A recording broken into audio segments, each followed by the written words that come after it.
பாரம்பரியப்படி மாட்டு வண்டி, மங்கள இசை, மயிலாட்டம், ஒயிலாட்டம் என சமத்துவம் சகோதரத்துவத்துடன் நடைபெற்ற பொங்கல் விழாவில் மாட்டு வண்டியில் மாணவ மாணவிகள் ஏறி ஆடி பாடி பொங்கல் விழாவை உற்சாகமாக கொண்டாடினர்.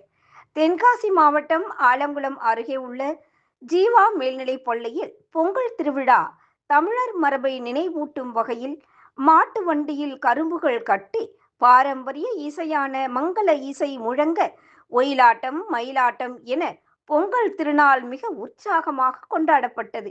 முன்னதாக மாணவர்கள் அனைவரும் கலர் கலராக வண்ண வண்ண வேட்டி சட்டைகள் அணிந்து கண்ணாடிகளும் அணிந்து பொங்கல் திருநாளை மிக விமரிசையாக சந்தோஷத்துடனும் மகிழ்ச்சியுடனும் குதூகலத்துடனும் கொண்டாடினார்கள்.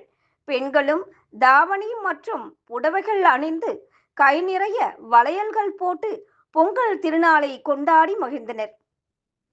மேலும் இந்த பொங்கல் விழாவில் மாணவர் மற்றும் மாணவிகள் இடையே போட்டி போட்டு பொங்கல் வைக்கும் நிகழ்ச்சியும் நடைபெற்றது. மாணவிகளுக்கு நிகராக மாணவர்களும் நாங்களும் பொங்கல் பொங்குவோம் என்று ஆர்வமுடன் பொங்கல் வைத்து பொங்கல் திருநாளை மிக விமரிசையாக மாட்டு வண்டியில் ஏறி ஆடி பாடி கொண்டாடி மகிழ்ந்தனர். இந்த நிகழ்ச்சியில் பள்ளியின் முதல்வர், தாளாளர் மற்றும் மாணவ மாணவிகள் அனைவரும் கலந்து கொண்டனர்.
Jangan